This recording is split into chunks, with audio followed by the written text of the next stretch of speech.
오늘 저랑 이제 여호수아 강의 14번째 시간입니다. 지난 시간에 저랑 살펴보신 내용은 전쟁 역사상 그런 전쟁은 없고요. 다시 일어날 일도 없는 아주 놀라운 전쟁의 역사였죠. 하나님께서 이스라엘 백성들로 하여금 가나안 땅의 첫 관문인 여리고성을 완전히 승리하여 쟁취하게 하셨습니다. 그래서요, 우선은 이 여리고성 전쟁 때문에요, 하나님의 전능하신 능력이 나타났어요. 얼마나 놀라우신 분이지.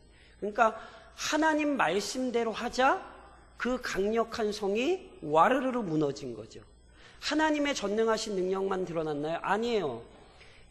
가나안 사람들에게는 어찌됐건 하나님도 두려운 분이 됐지만 이스라엘 백성도 두려운 사람들이 된 거예요.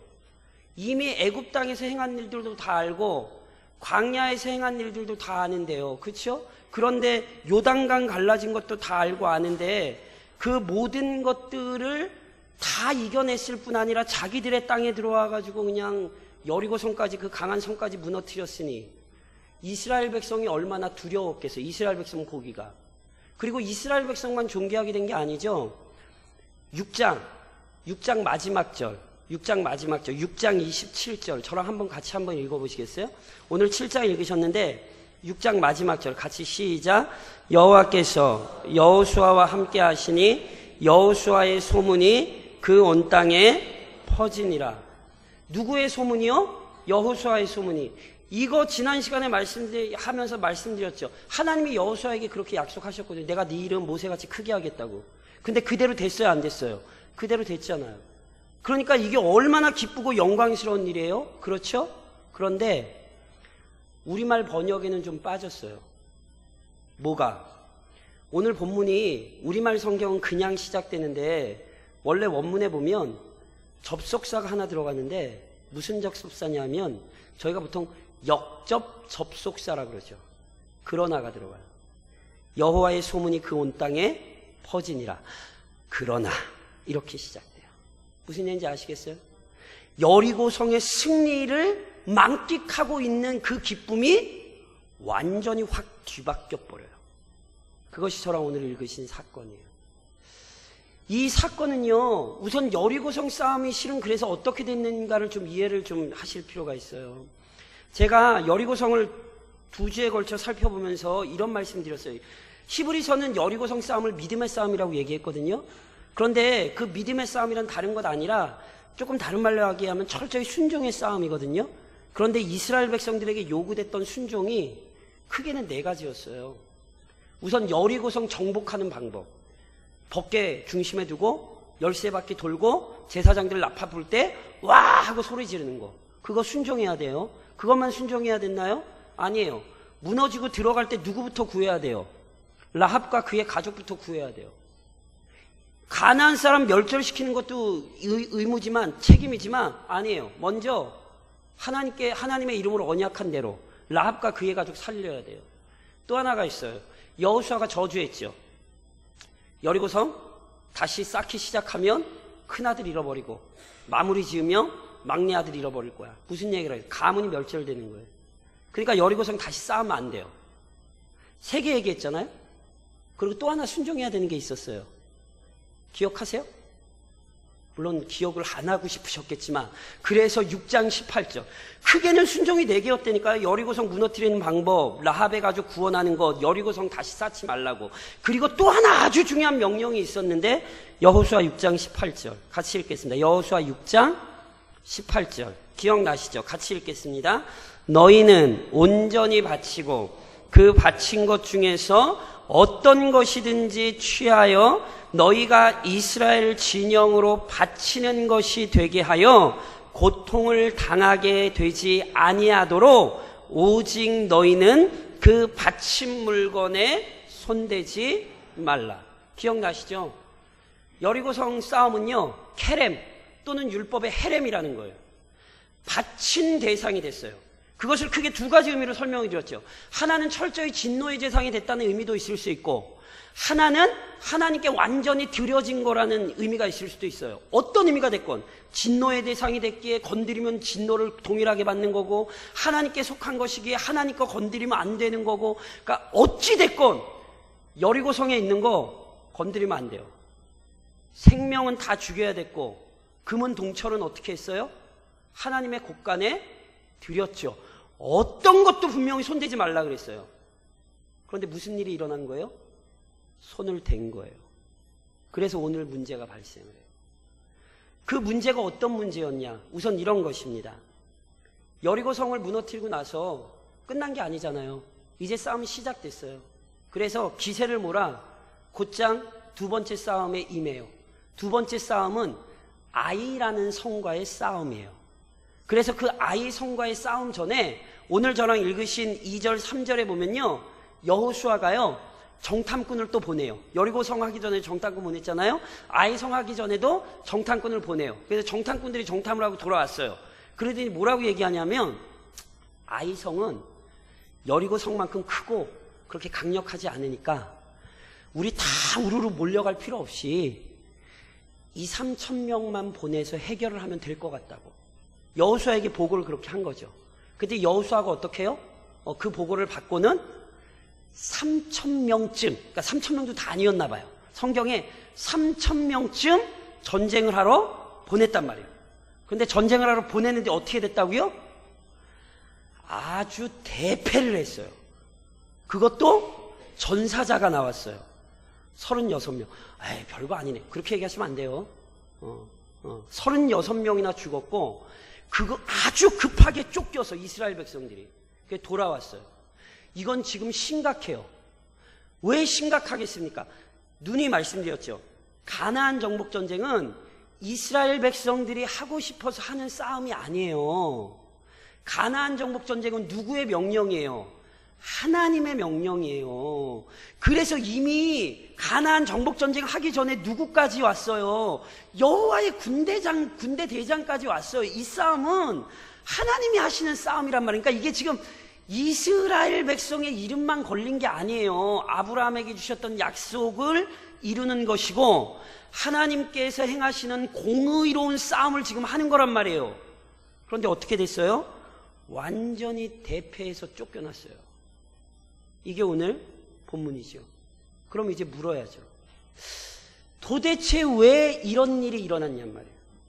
분명히 하나님의 명령대로 가나안 땅에 들어가서 지금 정복전쟁 하면서 첫 전쟁은 승리로 완전히 큰 대승을 거뒀는데, 왜 두 번째 전쟁에서 실패할 수밖에 없었는가? 1절은 이미 정확히 선언하고 시작해요. 뭐라고요? 이스라엘 자손들이 온전히 바친 물건으로 말미암아 범죄하였으니 이는 유다지파 세라의 증손 삽디의 손자 갈미의 아들 아간이 온전히 바친 물건을 가졌습니다. 이스라엘이 실패한 이유 딱 하나예요. 뭐라는 거예요? 죄라는 거예요. 죄 때문에 이스라엘 백성이 아이성에서 패했어요. 아간이 행한 죄에 대해서는 제가 다음 시간에 얘기를 하겠습니다. 오늘은 조금 더 넓은 의미로 저랑 좀 생각을 해보셔야 될 게 있어요. 죄가 얼마나 끔찍한 것이고 비극적인 것인가. 우선 보세요. 오늘 본문 1절이 분명히 얘기하는 것처럼 여호와께서 이스라엘 자손들에게 진노하시니라. 기억하셔야 돼요. 죄는 반드시 하나님의 진노를 불러요. 그러니까 하나님의 진노를 불러온다는 건 조금 다른 말로 얘기하면 반드시 죄에 대한 심판이 있다는 거예요. 이게 오늘 사건이 우리에게 가르치는 첫 번째 의미예요. 그리고 이것은 새롭지 않잖아요. 하나님께서 아담에게 하신 말씀이 이거였잖아요.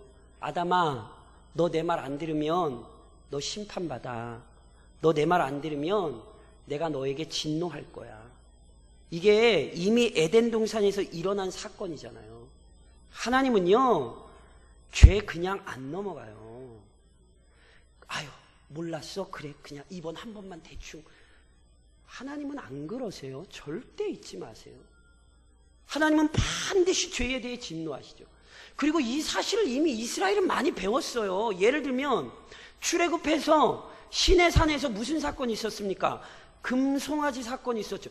얼마나 많은 사람들이 죽었어요. 우상숭배 때문에 하나님 진노하셔서. 그때만 그랬나요?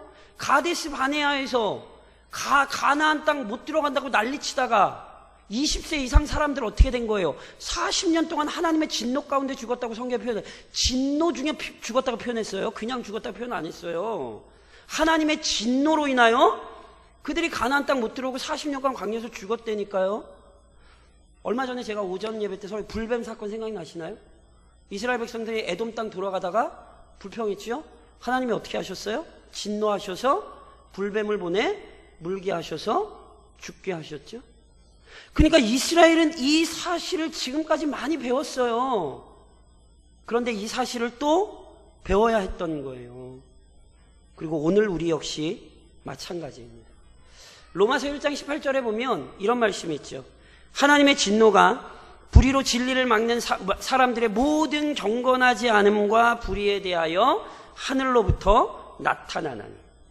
성경은 하나님의 사랑만 나타난다라고 얘기 안 해요. 성경은 우리에게 하나님의 진노가 나타난다고 얘기해요. 그리고 그 진노는 우선 현재적이기도 해요.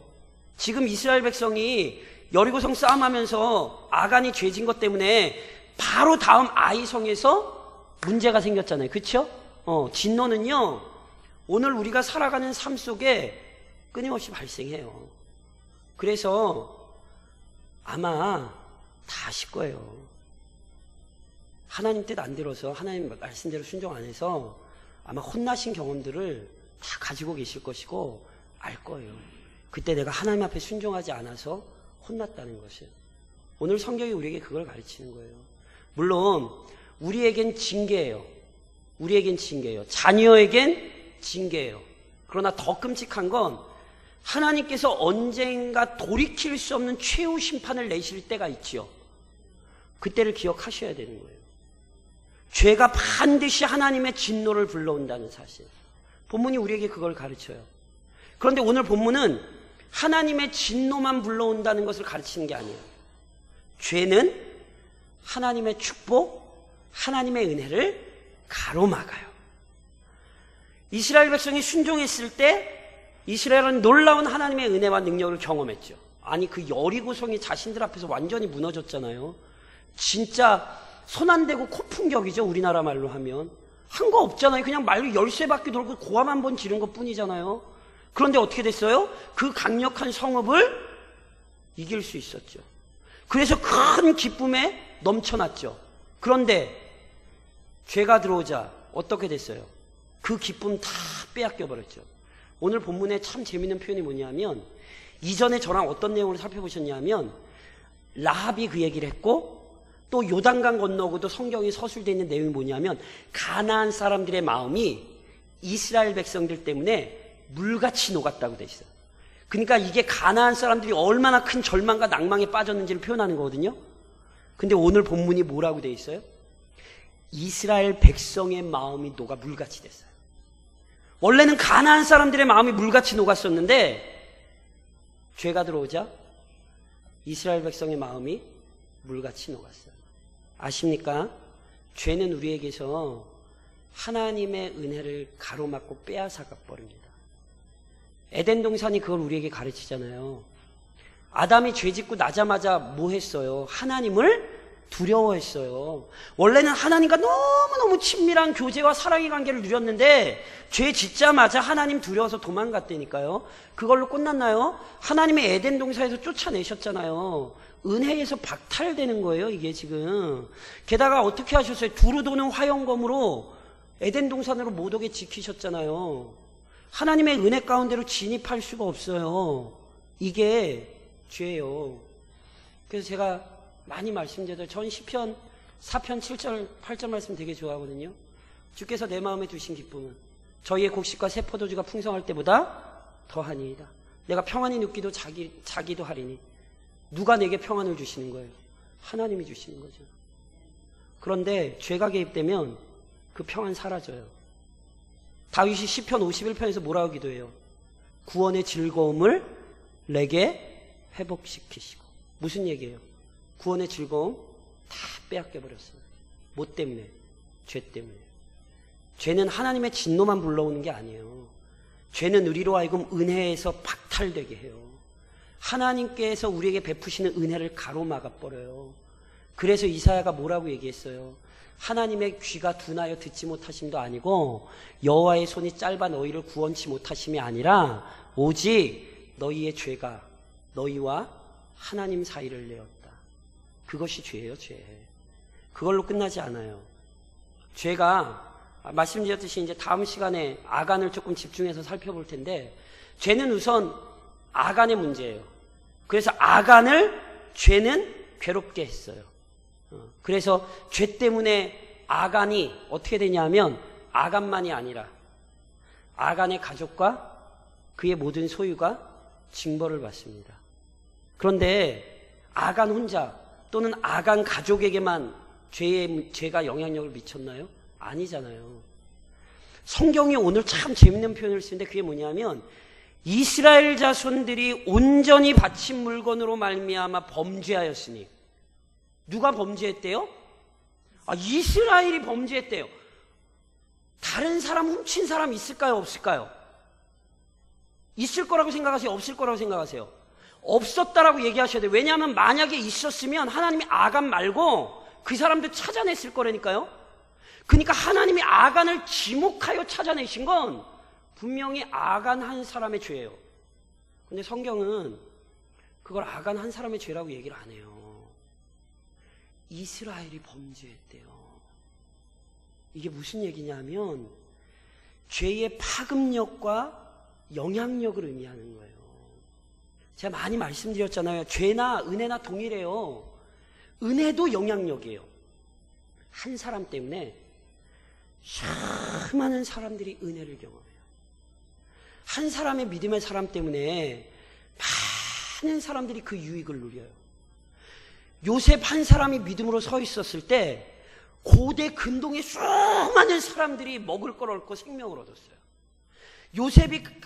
요셉이 보디발의 집에 있을 때 요셉 한 사람 때문에 보디발의 집이 은혜를 누렸다니까요. 근데 은혜만 이런 게 아니에요. 죄도 그래요. 한 사람의 죄가 한 가정을 무너뜨리고요. 한 사람의 죄가 한 교회를 무너뜨려요. 한 사람의 죄가 한 공동체를 완전히 와해시켜요. 이게 죄의 무서움은 죄의 무서움. 그런데 이 사건을 놓고 이건 맞아요. 아간 한 사람으로부터 이 죄가 시작됐어요. 그러니까 이스라엘 백성들이 이렇게 얘기할 수 있을지 몰라요. 아간 그놈 때문에. 근데요, 아세요? 오늘 본문은요, 아예 그런 얘기를 못하도록 차단을 해놨어요. 무슨 말씀이냐면 오늘 본문에 보면 아까 제가 이런 말씀 드렸잖아요. 정탐꾼들이 갔어요. 자, 보고 왔잖아요. 그쵸? 열심히 탐지하고 왔어요. 그러고 나서 뭐라고 얘기하죠? 다 올라갈 것 없이 그냥 다 올라가지 말고 아이성은 좀 작으니까 백성 중에 소수만 좀 보내도 될 것 같다고. 이 말을 정탐꾼들의 믿음으로 이해할 수도 실은 있어요. 어떤 의미에서 보면. 왜냐하면 여리고성에 큰 승리 거뒀잖아요. 그러니까 하나님이 함께 하신다는 사실을 아니까 하나님 함께 하시니까 뭐 여리고성보다 작은 거 뭐 우리 다 갈 필요 없이 하나님 함께 하시니까 우리 할 수 있습니다. 그냥 소수만 가지요. 이렇게 얘기한 걸로도 볼 수 있는데 본문의 전반적인 상황을 보면 그게 아닌 걸로 보여요. 오히려 왜 소수만 보내자 그랬게요? 교만했어요. 여리고성을 무너뜨리고 나자 쉽게 얘기하면 이제 눈에 뵈는 게 없어요. 이제 뭐 아이성쯤이야 그냥 손쉽게 자기들이 접수할 거라고 생각을 하고 있는 거예요. 그러니까 분명히 오늘 사건은 아간 개인의 범죄로 하나님이 1차적으로 제동을 거셨지만 전반적인 상황을 보잖아요. 아니요, 지금 아간만이 지금 마음에 딴 데 팔려 있지 않아요. 이스라엘 백성 전체가 지금 그 마음에 문제가 있어요. 이스라엘 백성 전체라는 데에는 누구도 들어가죠? 여호수아도 들어갑니다. 오늘 본문을 잘 보셔야 돼요. 여리고 성에 정탐꾼을 보냈듯이 아이 성에 정탐꾼을 보냈어요. 그리고 여호수아가 그 정탐꾼의 보고를 듣고는 곧장 뭐하죠? 3,000명을 보냈어요. 이 본문의 진행을 보면요, 이전과는 달라요. 왜냐하면 이전에 여호수아는요, 백성들과 무엇을 의논하여 행하지 않았어요. 여호수아는 철저히 누구 앞에 서 있었냐 하면 하나님 앞에 서 있었어요. 그때 기억하세요. 여리고성 전에 여호수아가 뭐 하고 있다고 제가 말씀드렸죠?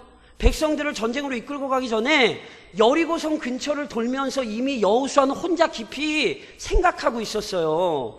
그때 여호와의 군대 대장과 맞닥뜨리는 거거든요. 그래서 그 전쟁을 어떻게 해야 되는지를 듣게 되는 거였단 말이에요. 그런데 오늘 아이성 싸움에서는요, 전혀 하나님과 여호수아의 교제가 나오질 않아요. 그냥 몇 줄로 이 사건이 그냥 순식간에 진행이 되고 있어요. 그리고 더 확실한 사실을 어디서 보게 되냐면 패해서 왔어요.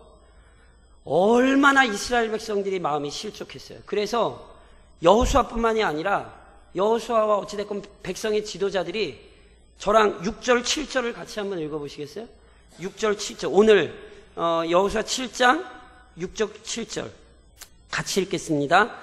여호수아가 옷을 찢고 이스라엘 장로들과 함께 여호와의 궤 앞에서 땅에 엎드려 머리에 티끌을 뒤집어 쓰고 저물도록 있다가 이르되 슬프도소이다.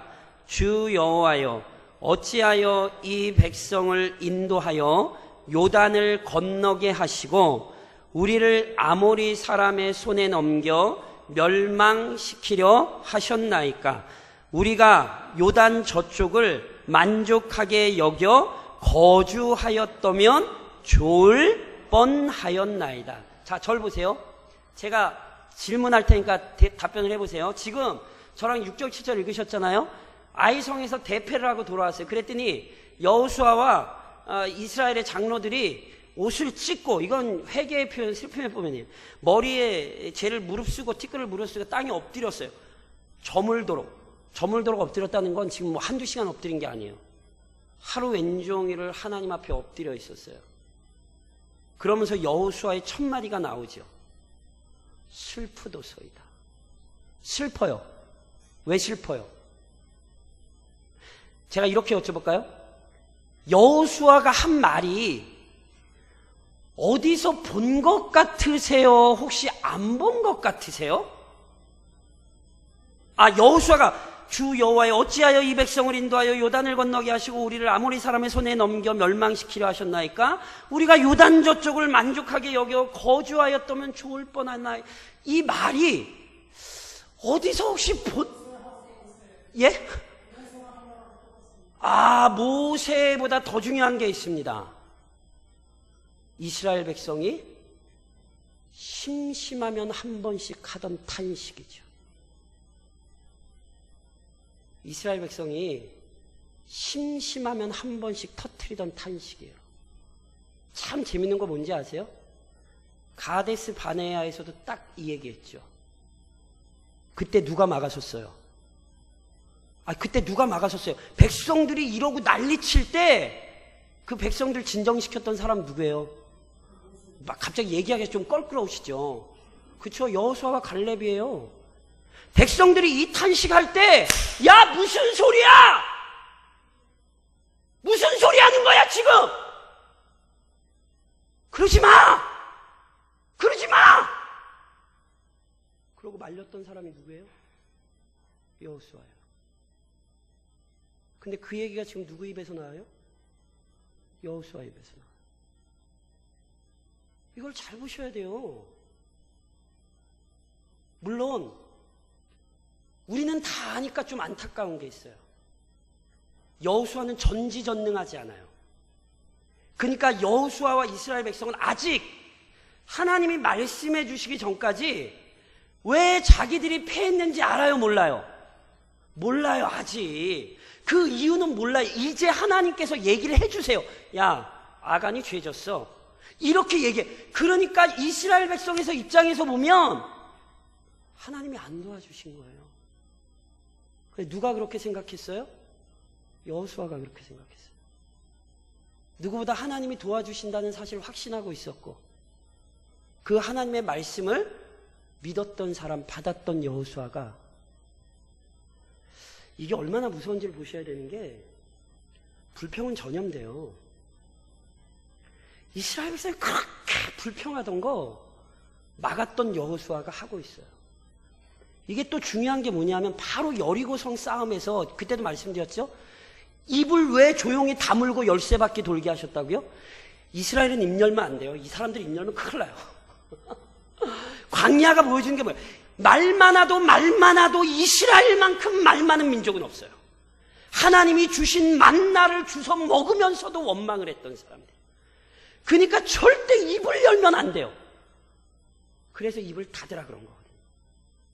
그렇게 해서 여리고성을 무너뜨렸잖아요. 그러니까 보세요. 이러면 안 돼요. 아이성 실패. 그거 아간 그놈 때문이야. 성경은 아예 이렇게 말을 못하게 하는 거예요. 그래서 처음부터 뭐라고 표현했어요? 아간이 바친 물건을 건드려서 범죄했다라고 얘기하지 않고 이스라엘이 죄를 범했다고 얘기한 거예요. 왜요? 아간 한 사람의 문제가 아니었어요. 그것은 온 백성을 인도했던 여호수아로부터 모든 백성이 함께 결루되어 있는 문제였단 말이에요. 그래서 오늘 본문 속에 다시 몇 가지 우리의 삶에 좀 적용하셔야 되는 게 있어요. 우선 죄의 위험성을 절대 잊으시면 안 돼요. 죄는요, 우선 개인에게 위험해요. 누님이 말씀드린 것처럼 죄를 자꾸 가까이 하는 건 스스로 하나님의 진노를 자꾸 쌓는 거예요. 그리고 그 죄는 생각하는 것, 가슴에 품는 소원, 말하는 것, 귀로 듣는 것, 손으로 하는 것, 발로 밟고 가는 것 다 포함하는 거예요. 안 걸릴 사람 있을까요? 없어요. 오늘 여호수아도 끌려 들어온 이유를 아셔야 된다니까요. 그래도 여호수아는 괜찮겠지. 아니에요. 완전 반전 아닙니까? 자기가 막았던 불평을 자기가 하고 있어요. 얼마나 대단한 반전입니까? 그러니까 이 개개인 모두가 철저히 얼마나 죄의 문제에서 자유롭지 못한가, 오늘 성경은 우리에게 보여주는 거예요. 그런데 개인의 죄를 멀리하는 걸로만 끝나시면 안 돼요. 아간의 죄 때문에 이스라엘 백성 전체가 지체됐어요. 그 얘기는 한 사람의 죄가 다른 모든 사람들에게 영향을 미친다, 이 얘기도 되지만, 이걸 뒤집어서 표현을 하면 온 백성이 한 사람 한 사람 죄에 관심을 가져야 된다는 거예요. 제가 말씀드렸듯이 한국교회가 무너졌던 심각한 이유 중에 하나가 뭐냐면 신앙의 개인화였어요.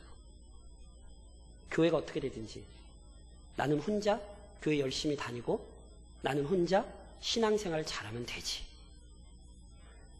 그거 제가 말씀드린 신앙이 뭔지 몰라서 그러는 거예요. 그러니까 교회 공동체가 어떤 곳인지 몰라서 그렇게 하는 거예요. 그런 사람은 다시 교회를 배워야 되고요. 그런 분은 다시 구원이 뭔가를 반드시 다시 깨달으셔야 돼요. 제 누님이 말씀드리죠. 구원은 나 혼자 예수 믿어 천국 가는 게 구원이 아니에요. 성경은 우리에게 구원을 그런 식으로 얘기를 한 적이 없어요. 구원이라고 하는 것은 그리스도를 머리로 하는 몸된 교회에 우리 각자를 다 불러 모아서 함께 그 교회 안에서 하나님의 백성답게 훈련되어지고 함께 성도답게 살아가게 하시는 거예요. 그러니까 교회와 떨어진 그리스도인이 없고요. 그리스도인 혼자 신앙생활 한다는 그리스도인은 없는 거예요. 교회의 죄가 곧 나의 죄고 나의 죄가 곧 교회의 죄예요. 오늘 본문이 우리에게 그걸 가르친다니까요. 그리고 실은 이 얘기를 하면 한국교회는 실은 이 많은 아픔을 경험을 했거든요. 뭐 부끄럽고 죄송한 얘기입니다만 어찌됐건 교회의 가장 큰 문제는 목사에게서 발생을 했어요. 우선 한국교회 문제는 그거라는 사실을 우리는 부인할 수 없어요. 우선 목사가 잘못 가르쳤어요. 가슴 아픈 얘기지만 우리 교단 강단에서도 우리 교단의 신학과 신학이 가르쳐지지 않고 어디 이상한 밑도 끝도 없는 성경적이지 않은 것들이 강단에서 가르쳐져서 우리 교단의 신앙과 신학의 정체성을 이미 잃어버린 지 오래됐죠. 부끄럽지만 사실이에요. 이거 부인할 수 없어요. 그래서 강단에 회개해야 돼요. 저는 우리 교단 목사들 정신 바짝 차려야 된다고 생각을 해요. 저는 우리 교단 목사들 할 수만 있다면 신학 공부 다시 해야 된다고 생각을 해요. 왜냐하면 목사들이 우리의 신앙과 신학을 몰라요. 개혁주의가 뭔지를 모르고 그 신앙과 신학의 전통을 몰라요. 그러고는 어디서 이상한 거 가지고 와가지고 이게 장로교회인지 아닌지 실제로 이게 우리 한국교회 모습이니까 이게 참 가슴 아픈 얘기거든요. 이게 가슴 아픈 얘기예요. 얼마나 많은 교회가 목사 한 사람의 잘못된 신학과 또 잘못된 문제들 때문에 얼마나 많은 교회가 고통을 겪었는데요. 물론 목사만이 아닙니다. 오해하지 마십시오. 얼마나 많은 교회의 지도자들 또 교회를 섬기는 성도들의 죄가 교회를 소란스럽게 했는데요. 제가 말씀드리죠. 이 여호수아의 얘기는 교회의 얘기예요. 제가 다음 시간에 이 부분은 더 자세히 하겠지만 보세요. 죄 해결 안 되잖아요? 그럼 한 발짝도 못 나가요. 이전의 죄를 반드시 청산을 해야 돼요. 여리고에서 범했던 죄 청산 안 하면 아예 못 올라가요. 이게 지금도 마찬가지예요. 이전에 과거에 어떤 하나님과 해결되지 않았던 것 해결하지 못하면 그 교회는 절대 성장 못해요. 우리 교회가 만일 과거에 어떤 죄에 여전히 얽매여 있잖아요. 뭐 아무리 뭐 난리치고 별거 해도 절대로 다음 단계 영적인 단계로 성장 못해요. 이게 여리고에서 아이를 가는 거예요. 이분은 제가 다음 시간에 뭐 다시 할 거니까. 어찌됐건 죄가 얼마나 위험한 것인가. 하나님의 진노를 불러올 뿐 아니라 하나님의 은혜를 가로막는 이것이 얼마나 끔찍한 문제인가. 그 죄의 위험성을 실은 우리는 철저히 깨달아야 돼요. 물론 본문은 이것만 보여주지 않아요. 아까 여호수아 문제 있다고 문제 있다고 연약함이 있다고 제가 그 말을 하면서 천국 가가지고 여호수아 볼 생각하니까 얼마나 가슴이 막 조마조마하든지 막 선배님이 너 일로 와봐 너 내 욕해서 막 이럴까봐. 물론 여호수아의 연약함이 있죠. 근데 그걸로만 끝나지 않았다는 것 아십니까? 저랑 8절로 9절을 한번 같이 읽어보시겠어요? 여호수아가 분명히 연약했어요. 근데 진짜 성도의 모습이 어떤 건지 기억을 하셔야 돼요. 여호수아서 7장 8절로 9절 같이 한번 이렇게 8절로 9절 같이 시작. 주여 이스라엘이 그의 원수들 앞에서 돌아섰으니 내가 무슨 말을 하오리이까. 가나안 사람과 이 땅의 모든 사람들이 듣고 우리를 둘러싸고 우리 이름을 세상에서 끊으리니 주의 크신 이름을 위하여 어떻게 하시려 하나이까 하니. 보세요. 여호수아가 하루 종일 엎드려 있었어요. 혹시 문제가 있어서 하루 종일 하나님 앞에 엎드려 보셨어요? 되게 힘듭니다. 되게 힘듭니다. 하루 종일 엎드려 있는 거 쉽지 않아요. 이게 뭘 보여주는지 아세요? 여호수아의 신앙을 보여줘요. 여호수아는 어찌됐건 연약함을 가지고 있었지만 그는 이 문제를 해결할 수 있는 방법이 뭔지도 알았어요. 그래서 뭐 한 거예요? 하나님 앞에 하루 종일 엎드려 있는 거예요. 그리고 그의 마음에 실은 간절한 소망이 있었어요. 8절로 9절의 핵심이 뭐예요? 하나님, 우리 연약하고 못난 건 맞는데 하나님 이렇게 되면 하나님 영광 가릴까봐 하나님 그게 두렵습니다. 실은 여호수아도 불평이 있고 원망이 있고 하나님께서 왜 그러시는지 잘 모르겠어가지고 가슴에 큰 고통이 있긴 했는데 그래도 여호수아 마음에 간절한 소망은 뭐였어요? 하나님의 영광이었어요. 그리고 이 문제가 하나님으로부터 해결된다는 사실은 명확히 알았어요. 그래서 보세요. 우리가 죄인인 걸 아는 게 기독교 신앙으로 끝이 아니에요. 기독교 신앙은 우리가 죄인인 걸 아니까 하나님 앞에 엎드리는 거예요. 여호수아는 작전회의 하지 않았어요. 그러면 다음번에 어떻게 해서 이러지 않았어요. 그냥 엎드렸어요. 인간적인 편법, 인간적인 생각, 인간적인 경험 이런 거 안 했어요. 그는 주구장창 엎드려서 하나님의 은혜를 구했어요. 실은 이게 오늘 우리에게 필요한 자세란 것 아십니까? 머리 쓰고요, 탕구하고 이러면 안 돼요. 그게 진짜 죄고 그게 정말 하나님 앞에서 해결되어야 된다는 사실을 알면 엎드려야 돼요. 왜냐하면 죄는 우리가 해결 못해요. 죄로 인해 발생한 문제, 그거 우리가 정리 못해요. 그거 누가 해결하셔야 되냐면 하나님이 해결하셔야 돼요. 한국교회가 죄 때문에 크게 고통스러워하죠. 방법은 하나밖에 없어요. 엎드려야 돼요. 뭐 교회가 이거 하고 저거 하고 뭐 이거 그러면 해결될 것 같으세요? 프로그램이 교회 살려요? 이상한 소리 하지 마세요. 교회가 할 건 하나님 앞에 엎드리는 거 외에는 없어요. 그때 하나님이 하나하나씩 고쳐가시는 거예요. 소망을 가지셔야 돼요.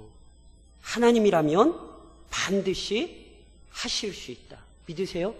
그러니까 그 소망으로 실은 엎드렸어요. 그래서 실은 해결됐어요? 안 됐어요? 해결됐죠? 이제 다음에 보죠. 아이성, 승리해요. 하나님께서 비록 한번 지체하게 하셨으나 다시 그 싸움 싸우게 하시거든요. 그러면서 또 하나 기억하셔야 될 게 있어요. 정탐꾼들이 이렇게 얘기했잖아요. 백성들 수고롭게 하지 말자고. 왜 그 얘기했을까요? 아마 정탐꾼들이 여론을 의식하지 않았을까 싶어요. 그러니까 자기들도 다 나가서 싸울 필요가 없다라고 생각을 하지만 백성들도 상태를 보아하니 이미 승리에 도취해 있고 승리에 취해 있는데 다 같이 나가서 싸웁시다 이러면 진짜 괜히 자기들 이상한 사람 될까 봐. 제가 여쭤볼게요. 하나님의 일을 수고롭게 하셔야 돼요? 아니면 편하게 하셔야 돼요? 무슨 얘기인지 모르시겠어요? 이거 지금은 가나안 정복 전쟁 자기들 일 아니에요. 누구 일이에요? 하나님 일이에요. 쉽게 설명드리면 하나님께서 맡기신 사명이라니까. 이거 지금 그냥 한 민족이 다른 민족 멸망시키는 얘기 아니에요. 하나님의 공의로운 사명을 받아 가나안 땅 들어가서 자기들 땅 차지하는 게 아니라 하나님의 공의로운 뜻을 수행하는 거라고요. 편하게 해야 돼요? 열심히 수고롭게 해야 돼요? 그럼 제가 다시 여쭤볼게요. 교회 신앙생활 편하게 하셔야 돼요? 아니면 함께 성장하는 교회를 이루기 위해 수고롭게 하셔야 돼요? 봐봐요. 왜 대답들을 안 하시려고 그러세요? 한국교회의 큰 문제 중에 하나가 뭔지 아세요? 성도들을 수고롭게 하지 않는 거예요. 왜냐하면 교인들 떨어질까 봐. 굉장히 심각한 문제라는 거 아셔야 돼요. 누누이 말씀드리죠. 십자가의 길은 좁은 길이에요. 주님이 만드신 좁은 길을 넓은 길로 만들지 마세요. 주님이 친히 좁은 길이라 그러셨는데 그걸 자꾸 넓은 길로 만들지 마세요. 그러시면 안 돼요. 신앙생활은 수고롭게 하셔야 돼요. 성경 공부 하셔야 돼요? 안 하셔야 돼요? 그냥 해야 돼요? 열심히 하셔야 돼요? 그거는요, 사명이에요. 그건 책임이에요. 그런데 놀랍게도 한국교회 성도들이 그 수고와 노고를 안 하려고 그래요. 왜요? 내 신앙 이 정도면 됐다라고 착각하고 있어요. 우리의 이 살아가는 세상이 영적 전쟁의 현장인데 그냥 이전에 여리고성 하나 무너뜨렸다고 아유 나는 뭐 이 정도 신앙생활 하면 됐지. 아유 나는 이 정도면 됐지. 내가 무슨 뭣도 아닌데. 수고롭지 않으려고 하죠. 그래서 긴장하셔야 돼요. 어떤 목사가 좋은 목사인 줄 아세요? 성도들에게 욕을 먹더라도 성도들을 수고롭게 해야 돼요. 가만히 있는 성도들 내버려두는 목사는 나쁜 목사예요. 신앙이 잘못된 길로 가고 있는데 아무 얘기하지 않고 복 받으세요. 복 받으세요. 아주 나쁜 목사예요. 저는 실은 나쁜 목사가 되지 않기로 결심했습니다. 그래서 맨날 죄를 얘기하고 그래서 맨날 수고하셔야 된다고 얘기하는 거예요. 그런데 교회에게 가장 큰 문제는 죄예요. 죄가 개입되는 이상 교회는 능력을 상실하고 은혜를 상실하고 하나님을 잊고 악한 길로 가게 돼 있어요. 그리고 그 결과는 분명해요. 결단하셔야 돼요. 어떻게 사실 거예요?